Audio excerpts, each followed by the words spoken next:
Hello everyone, आज हम बात करने वाले हैं स्टैंडर्ड 6 इंग्लिश मीडियम। उसमें हमारा सब्जेक्ट है साइंस और lesson number 15 air around us. तो चलो देखते हैं उसमें क्या है बच्चों। We have learn in chapter number 9 that all living things require air, but have you ever seen air? You might not have seen air, but surely you must have felt its presence in so many ways. You notice it when the leaves of the trees rusted or the clothes hanging on the cloth line sway. Pages of an open book begin fluttering when the fan is switched on. The moving air makes it possible for you to fly your kite.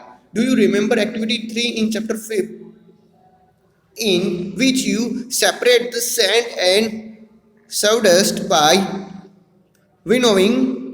Winnowing is more effective in moving air. You may have noticed that during the storms, the wind blows at a very high speed. It may even uproot trees and blow off the rooftops. Have you ever played with a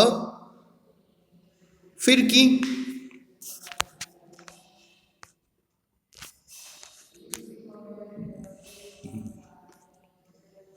अब बच्चों यहाँ पे ये बात हो रही है कि आपने लेसन नंबर 9 है ना, उसी में आपने ये सीखा था कि जो भी लिविंग थिंग्स है ना उसको एयर चाहिए, ठीक है, लाइव करने के लिए।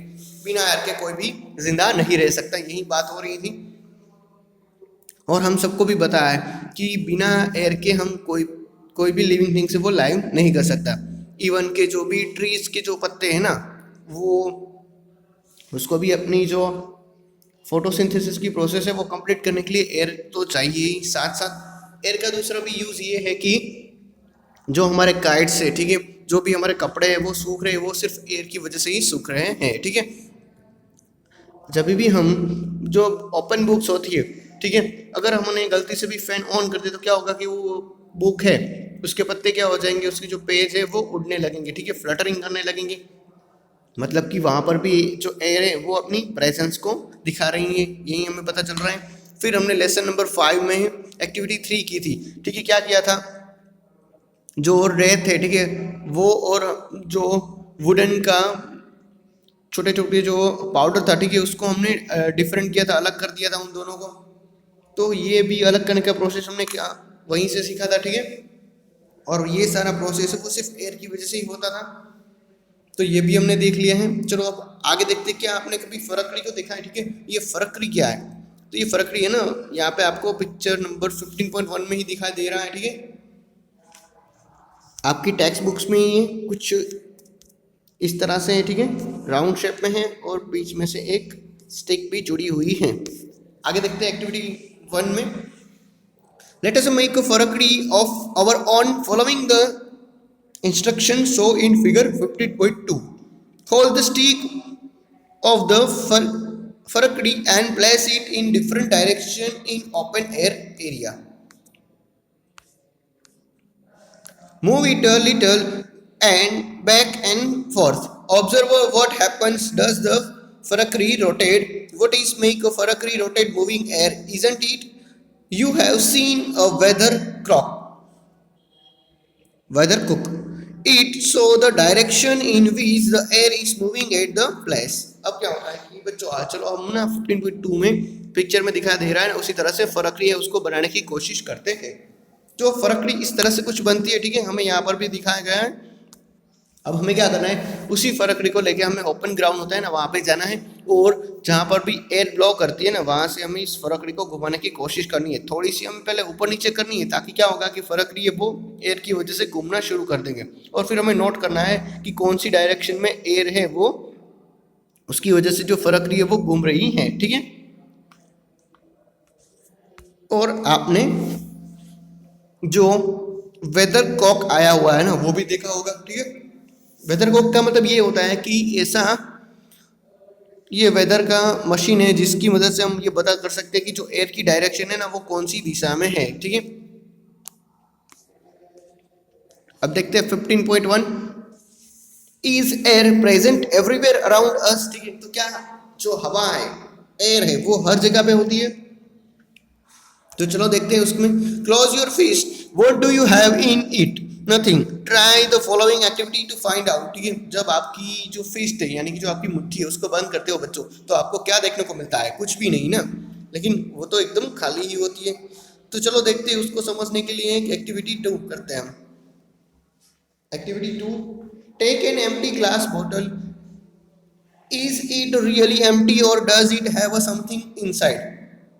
Turn it upside down, is something inside it now. अब क्या होता है कि आपको ना एक बोतल लेनी है, वो भी एकदम ब्लैंक होनी चाहिए, एकदम एम्प्टी होनी चाहिए, ठीक है, खाली होनी चाहिए। तो क्या उसमें अभी भी कुछ है? तो आप तो कुछ नज़र में ही नहीं आएगा, क्योंकि आपने तो देखा होगा ना, ठीक है, क्योंकि हमने खाली बोतल ली थी तो उसमें कुछ भी नहीं होगा। लेकिन अभी भी उसमें बच्चों कुछ ना कुछ तो है। तो चलो देखते हैं, उसी एक्टिविटी हम करते हैं 2 में। तो सिंपली क्या करना है आपको ना, एक बोतल लेनी है, और फिर आपको एक बड़ा सा जो टब आता है ना उसमें लेना है, और टब में पानी भर देना, और फिर क्या करना है, इस बोतल को ना प्रेस करके सीधे के सीधा हमें डाल देना है।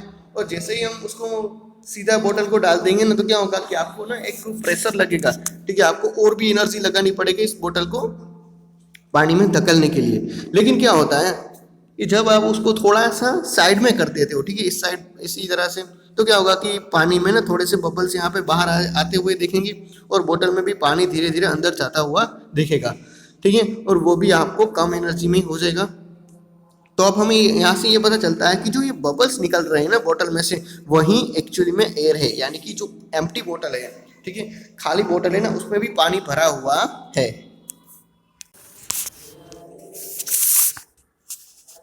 तो यही हमें पता चलता है। अब आगे देखते हैं।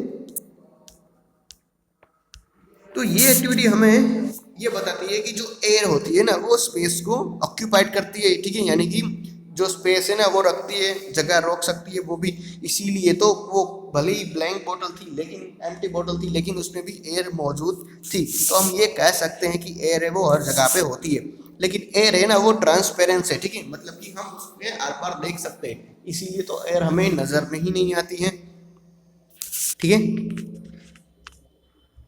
अवर earth is surrounded by the thin layer of earth, ठीक है। अब क्या है कि जो हमारा पृथ्वी है, जो हमारा अर्थ का गोला है ना, वो एयर की पतली लेयर से जुड़ा हुआ है, ठीक है। एयर की जो पतली लेयर है ना उसी के आसपास आई हुई है, और वो भी कई सारे किलोमीटर तक फैला हुआ है, और उसी को हम कहते हैं एटमॉस्फेयर, ठीक है। अब देखते हैं, जो माउंटेन्स होते हैं ना बच्चों, ठीक है, यानी कि जो पर्वतारोह पर्वत के ऊपर चढ़ने वाले लोग, ठीक है, वो क्या करते हैं, वो अपने साथ ना ऑक्सीजन का जो सिलेंडर होता है ना वो कैरी करते हैं। तो मैं आपको यहाँ पे बता देता हूँ, ठीक है, कि ये जो माउंटेनर है वो अपने साथ ऑक्सीजन का सिलेंडर है वो लेके जाते हैं। तो ऐसा क्यों लेके जाते हैं? तो चलो बच्चों, यहाँ पे क्या होता है कि ये मान लीजिए ये अर्थ है, ठीक है, और ये है अर्थ के आसपास का एटमोसफियर। अब क्या होता है कि अर्थ है, ठीक है, ये सारा एटमॉस्फेयर है, लेकिन एटमॉस्फेयर की जो लेयर है ना वो धीरे धीरे जब हम ऊपर की ओर जाते हैं ना तो कम हो जाती है, ठीक है। जैसे कि मान लीजिए कि यहाँ पे अगर हम हैं टॉर्च के साइड, ठीक है, अगर हम यहाँ पे है तो क्या होगा कि इसकी लेयर है वो सबसे ज़्यादा मिलेगी, लेकिन हम धीरे धीरे आगे बढ़ते जाएंगे तो इसकी लेयर है वो क्या होगी, हमारे लिए तो कम होती जाएंगी। अगर हम यहाँ पे आ गए तो अब तो हमारे पास जो एटमॉस्फेयर है उसकी लेयर ही नहीं है। तो उसी तरह से होता है कि जो पर्वतारोहक है, ठीक है, जो पर्वतारोहक है, माउंटेनियर्स है, वो जैसे जैसे अप साइड जाते हैं, ठीक है, यानी कि ऊंचाई पे जाते हैं, तो क्या होगा कि वहाँ पे जो एयर है वो एटमॉस्फेयर है वो बहुत ही कम होगा, इसीलिए उसको सांस लेने में तकलीफ ना हो, इसीलिए साथ में क्या करते हैं, ऑक्सीजन का जो सिलेंडर है वो लेके जाते हैं। अब देखते हैं what is air made up of, ठीक है, एक्चुअली में जो एयर है वो किससे बनी हुई है। तो चलो देखते हैं। Until the 18th century the people thought the air was just a one substance. Experiment have proved that it is a really not so.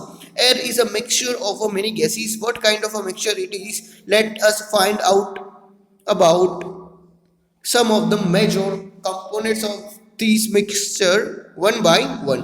अब क्या होता है कि करीबन 18th सेंचुरी तक सब लोगों को यही लगता था कि जो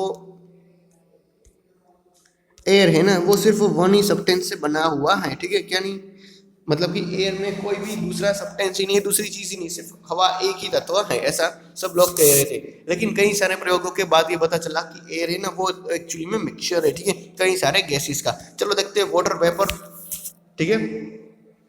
We will learn earlier that the air contains water vapor. We also saw that when the air comes in contact with a cool surface, it condenses and drops of water appear on the coldest surface. The presence of the water vapor in the air is important for the water cycle in nature. तो बच्चों क्या होता है कि हम सबको पता है कि जो हवा है, ठीक है, जो एयर है ना उसमें वाटर वेपर्स आ जाती है, ठीक है। और जब ठंड गिरती है, ठीक है, यानी कि जो एयर है वो कोई भी कोल्डनेस के संपर्क में आते हैं, कांटेक्ट में आते हैं, तो क्या होगा कि वहाँ पे ना कंडेंसेंस होगा, ठीक है, यानी कि संघनन होगा। और यही संघनन की वजह से जो एयर है वो पानी में कन्वर्ट होती है, और फिर क्या होगा कि रेनफॉल होगा, ठीक है, बारिश गिरेगी। तो इस तरह से वाटर वेपर भी एयर का ही एक हिस्सा है। अब देखते हैं ऑक्सीजन, ठीक है। तो ऑक्सीजन हम सबको पता है कि हम सबको कोई भी लिविंग थिंग्स है उसको लाइव करने के लिए ऑक्सीजन कितना जरूरी है, ठीक है। चलो देखते हैं। In the presence of your teacher, fix two small candles on the same size in the middle of a two shadows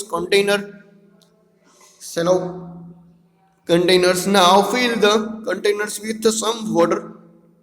Light the candle and then cover each one of them with an inverted glass, one much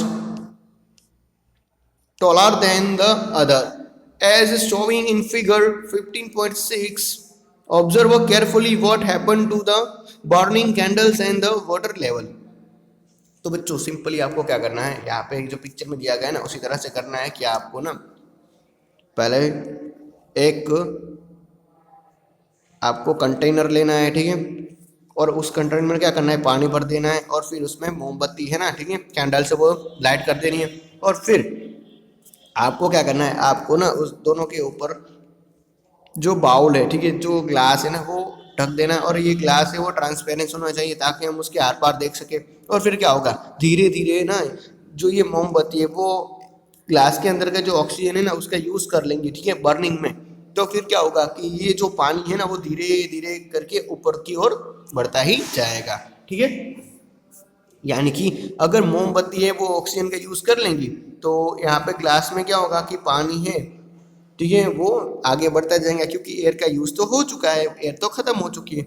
लेकिन बच्चों हमें यहाँ पर ये भी notice करना चाहिए कि यहाँ पे देखो पानी है, सिर्फ वो इतना ही आगे बढ़ पाया है, ठीक है, बाकी का जो ग्लास है वो अभी भी खाली है। तो इसका मतलब ये भी हो सकता है कि शायद ऑक्सीजन के सिवा और भी कई सारे गैसेस उस ग्लास में अभी भी मौजूद है, ठीक है। और दूसरा हम ये भी कह सकते हैं कि कोई भी बर्निंग चीज़ है, ठीक है, मतलब कि जो भी चीज़ जल रही है ना उसको जलने के लिए ऑक्सीजन की ज़रूरत तो पड़ती ही है, ठीक है। अब देखते हैं नेक्स्ट वाला गैस जिसको हम नाइट्रोजन कहते हैं, ठीक है। In activity 3, did you observe that a major part of air is still present in the glass bottle even after the candle blow out? This indicates the presence of some components in the air which does not support burning. The major part of air which does not support burning candles is nitrogen. It takes up a nearly fourth fifth of the space that air fills. अब क्या होता है कि nitrogen की बात करते हैं बच्चों, तो हमने जिस तरह से अभी मैंने आपको बताया था कि अभी भी जो ग्लास है उसमें पूरा पानी भरा हुआ नहीं है, ठीक है। तो उसका एक ही रीजन है क्योंकि उस ग्लास में ऑक्सीजन खत्म हो चुका है, लेकिन दूसरे से कई सारे गैस हैं वो अभी भी मौजूद हैं, ठीक है। और जो नाइट्रोजन है ना वो भी शायद उसमें हो सकता है, जो टोटल एयर है, ठीक है, मान लीजिए कि टोटल एयर है, ठीक है, उसका फोर्थ फिफ्थ हिस्सा है ना, ठीक है, फोर्थ फिफ्थ हिस्सा, ठीक है, वो पूरा का पूरा नाइट्रोजन का है। मतलब कि इसका अगर हम 5 भाग में डिवाइड करें, 1 2 3 4 5, ठीक है, यहाँ पे 1 2 3 4 और 5, यानी कि एक ये पूरा पार्ट, दूसरा तीसरा और चौथा, ये सारा का सारा नाइट्रोजन का ही है। और एक जो पार्ट है ना उसमें ऑक्सीजन भी आ गया, कार्बन डाइऑक्साइड भी आ गया, और बाकी के जितने भी गैसेस है ना वो भी आ चुके हैं। अब देखते हैं carbon dioxide in a closed room, if there is some material that is burning, you may have felt a suffocation. This is due to the excess of carbon dioxide that may have been accumulating in the room. As the burning continuously, carbon dioxide make up a small component of the air around us. Plants and animals consume oxygen for the respiration and produce carbon dioxide. Plants and animals matter on burning also consume oxygen and produce mainly carbon dioxide and a few other gases. अब क्या होता है कि आपने कई बार ना जो blank room होता है, खाली रूम होता है ना, उसमें कोई भी चीज़ अगर बर्न हो रही है, ठीक है, जल रही है ना, तो आपने देखा होगा कि क्या होगा कि वहाँ पे ना वो चीज़ क्या कर देंगी, उस पूरे रूम में सफोकेशन क्रिएट कर देंगे, ठीक है, मतलब कि वहाँ पे बहुत ही हमें प्रॉब्लम होगी सांस लेने में भी, ठीक है, और ऐसे भी गैसेस होगी। तो ये सारे गैसेस है ना, उसमें से मेन जो गैस है वो है कार्बन डाइऑक्साइड, ठीक है। और कार्बन डाइऑक्साइड की बच्चों बात करें तो कोई भी लिविंग थिंग्स है जब भी वो अपने अंदर ऑक्सीजन लेता है, ठीक है, रिस्पिरेशन में, तो क्या सामने क्या गैस देता है, तो हम सबको पता है कार्बन डाइऑक्साइड ही देगा, ठीक है। यानी कि कार्बन डाइऑक्साइड है वो जो लिविंग थिंग्स है वो भी बाहर निकलते हैं, साथ साथ ना जो भी प्लांट्स है और एनिमल्स है वो जब बर्न होते हैं, ठीक है, उसको हम जब जलाते हैं ना तभी भी उसमें से भी कार्बन डाइऑक्साइड है वो बाहर निकलता है, ठीक है। साथ साथ कार्बन डाइऑक्साइड के साथ दूसरे कई सारे भी गैसेस निकलते हैं। अब देखते हैं dust and smoke. The burning of a fuel also produces smoke. Smoke contains a few gases and a fine dust particles and is often harmful. That is why you see a long chimney in factories. This takes the harmful smoke and gases away from our noise. But bring it closer to the birds flying up in the sky. Dust particles are always present in the air. अब क्या होता है कि बच्चों smoke की बात करें और डस्ट की बात करें तो पहले स्मोक देख लेते हैं। तो स्मोक है ना वो एक धुआं है, ठीक है, कोई भी चीज़ चलाते हैं तब क्या होता है कि धुआं जो निकलता है ना उसी को कहते हैं स्मोक। जो फैक्ट्रीज होती है ना उसमें आपने चिमनी लगी हुई देखी होगी, ठीक है। चिमनी का मतलब क्या होता है कि एक लंबी सी पाइपलाइन होती है जिसमें से बहुत ही ऊंचाई पे जो कार्बन डाइऑक्साइड है, ठीक है, और भी कई सारे हार्मफुल गैस है वो रिलीज किए जाते हैं। और ऐसा क्यों होता है, क्योंकि अगर वो गैस है वो हमारे सांस में आ गए, ठीक है, तो हमें पूरी बॉडी में प्रॉब्लम हो जाएंगे, ठीक है, सांस लेने में तकलीफ हो जाएगी, हमारा जो नोज है वो भी बर्न करने लगेगा, ठीक है।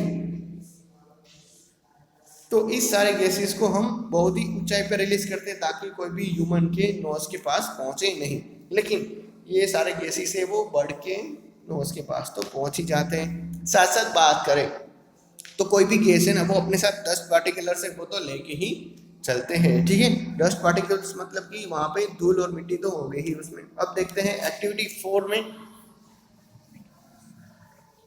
आपको क्या करना है। आपको ना अपनी स्कूल या तो अपने घर में एक ऐसा रूम ढूंढना है, ठीक है, जहाँ पे बहुत ही जो प्रकाश है, ठीक है, जो रेज है ना वो आ रहे हैं, ठीक है, सनी रूम ढूंढना है, मतलब कि अच्छा वाला रूम।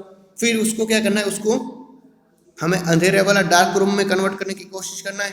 उसके लिए आपको विंडोज को बंद करना पड़ेगा, अच्छी तरह से कपड़े से ढक देना पड़ेगा, ठीक है। और फिर क्या करना है, फिर आपको ना एक ही कोई होल है उसमें से जो सनराइज आती हुई है ना वो देखनी है और उसका ऑब्जर्वेशन करना है, जैसे कि यहाँ पे बताया गया है, ठीक है, यहाँ पे बताया गया है उसी तरह से। अब आपको जब आप ना इस रेज को ऑब्जर्व करोगे तो आपको ये पता चलेगा कि जो सन है ना उसकी जो रेज आ रही है हमारे रूम में उसमें भी कई सारी धूल और मिट्टियां लगी हुई है, ठीक है। आपने कई बार ऐसा नोट भी किया होगा।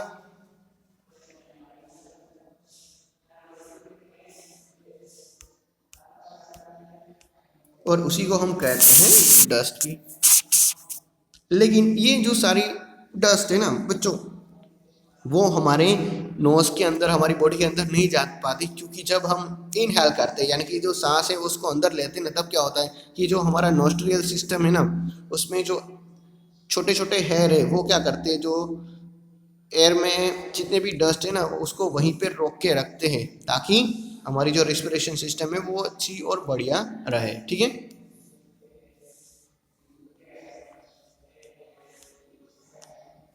अगर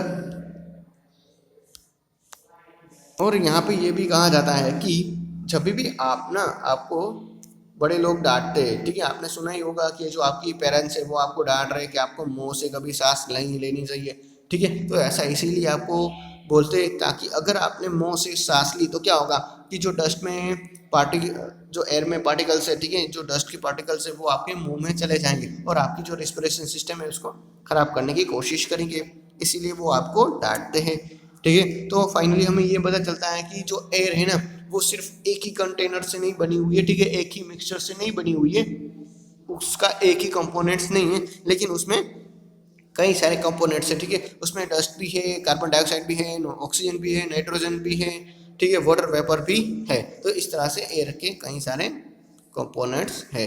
अब यहाँ पे पिक्चर में भी दिखाया गया है, ठीक है, सबसे ज़्यादा एयर का कंटेनर किसके पास है, नाइट्रोजन के पास है, फिर उसके बाद ऑक्सीजन और लास्ट में बाकी के जो गैस बचे हुए हैं, ठीक है, नाइट्रोजन के पास करीबन 78 है, ऑक्सीजन के पास 21 है और बाकी का 0.03% जैसा कुछ बचता है, ठीक है,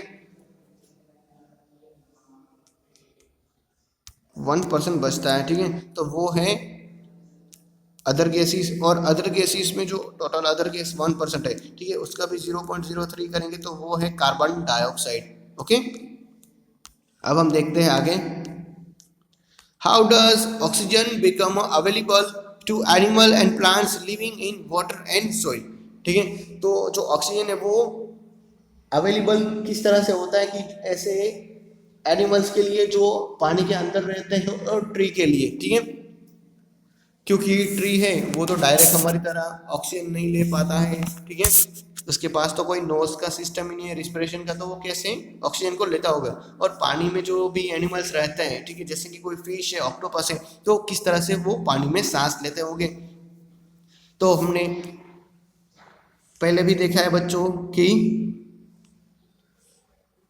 जो मछलियाँ है उसके पास अपना ऑक्सीजन का टेक करने के लिए उसके पास अलग ही सिस्टम है, ठीक है, ताकि क्या कर सकता है कि वो पानी में पिघला हुआ जो ऑक्सीजन है ना वो डायरेक्टली ले सकती है।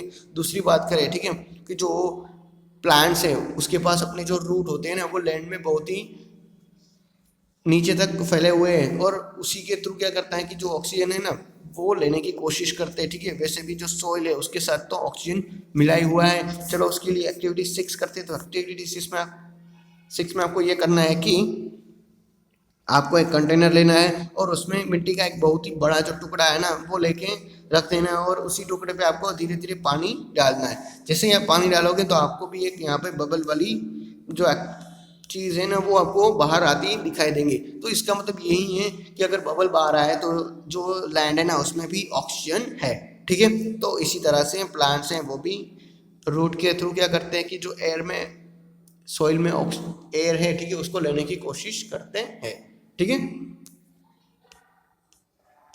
नेक्स्ट देखते हैं, how is the oxygen in the atmosphere replace, ठीक है, तो जो ऑक्सीजन है ना जो एयर में पूरा का पूरा ऑक्सीजन है वो किस तरह से चेंज होता है, तो सिंपली फॉर्म है कि ऑक्सीजन को चेंज करने के लिए क्या करना पड़ेगा, हमें सबसे ज़्यादा ट्री को ग्रो करना पड़ेगा, ठीक है, मान लीजिए कि ये ह्यूमन है, ठीक है, वो रेस्पिरेशन में क्या लेते हैं, ठीक है, तो वो ऑक्सीजन को लेते हैं और कार्बन डाइऑक्साइड है उसको रिलीज करते हैं, और ट्री है वो उसका उल्टा करते हैं, ठीक है, कार्बन डाइऑक्साइड को लेते हैं और ऑक्सीजन को रिलीज करते हैं, तो एक का ऑक्सीजन लेना और दूसरे का कार्बन डाइऑक्साइड लेना इक्वल हो जाएगा, तो हम ट्री को ग्रो करके भी ऑक्सीजन को बढ़ा सकते हैं।